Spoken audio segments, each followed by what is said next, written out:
reports. Let's now talk about cruel conditions and practices under which animals in farms are kept and bred. To tell us a little bit more about this, we are now joined by Jayasimha Nuggehalli, the co-founder of India Animal Fund and Global Food Partners consulting firm dedicated to helping food businesses fulfill their cage-free commitments. Over to you, Pranoy. Yeah, thanks. I just wanted to ask you, Jayasimha, that you've been known to say that there's so much cruelty, or under certain conditions, death is actually comes as a blessing to animals. What do you mean by that? That sounds really, really extreme. Thanks, Pranay, and thank you so much for doing this show. In my line of work, I've visited a lot of factory farms as well as abattoirs in my life, across the globe, in India, in China, many other places as well. And a lot of times when you step out of a slaughterhouse, you've seen a lot of suffering, and then you see that, oh, well, it's over for the animals, but they don't continue to suffer. But when you walk into a factory farm, battery cage facilities where these hens are confined in cages where they're given less than an A4 size sheet of paper their entire life.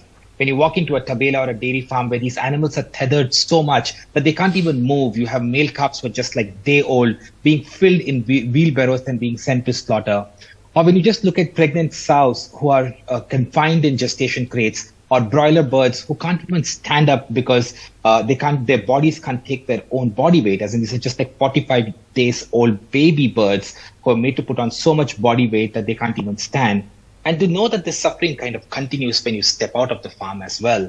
When you just look at everything that we do to animals as human beings, what happens in factory farms is just inexcusable.